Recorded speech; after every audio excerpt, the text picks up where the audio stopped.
Assalamualaikum warahmatullahi wabarakatuh. Kita melanjutkan pelajaran seni budaya di kelas 10 paket C Setara SMA. Di mana kita akan membahas modul 2, yakni kehidupan sosial Mendayung melalui alat musik tradisional. Unit pertama, musik tradisional membangun interaksi sosial. Tujuan pembelajaran. Yang pertama, mendeskripsikan fungsi musik tradisional. Yang kedua, mendeskripsikan fungsi alat musik tradisional.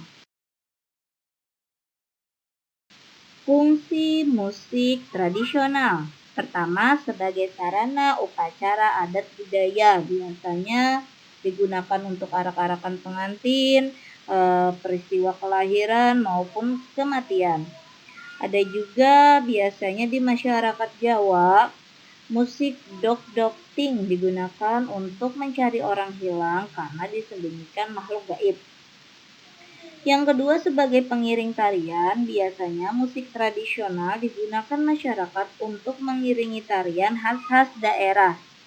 Yang ketiga, sebagai sarana hiburan, biasanya gadis-gadis Aceh mengisi waktu senggangnya sesudah bekerja di sawah dengan bermain canang kering atau celempung.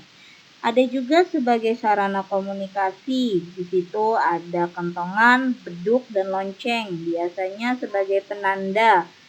Entah itu pertama ada suatu peristiwa seperti kematian atau pencurian atau keadaan yang darurat dan siaga. Bisa juga penanda waktu menjelang ibadah. Bisa juga sebagai penanda kegiatan bersama seperti gotong royong, berkumpul, dan lain sebagainya. Dan lainnya, suatu alat tertentu merupakan penanda khas dari lembaga tertentu, seperti halnya beduk khas dari masjid, lonceng khasnya gereja, kentongan khasnya pos ronda. Di daerah Kabupaten Gunung Kidul, pada umumnya ada lesung. Lesung itu adalah alat penumbuk padi. Biasanya dibunyikan bersama-sama dengan tujuan memberitahu bahwa ada acara hajatan sebagai penanda bagi ibu-ibu atau masyarakat sekitar untuk membantu hajatan.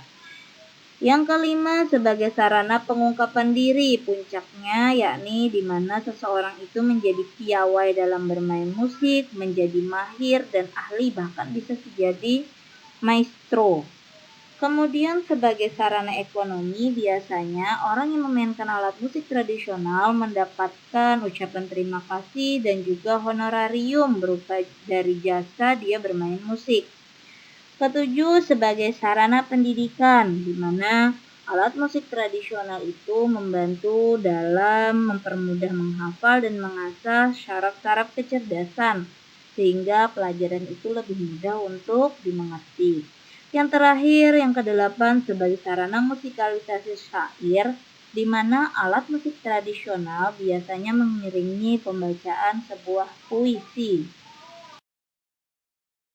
Fungsi alat musik tradisional. Yang pertama adalah fungsi melodi, di mana pada fungsi melodi bertugas mendengarkan nada-nada suatu lagu. Kemudian ritme. Fungsi ritme mengatur kecepatan melodi. Selanjutnya harmoni.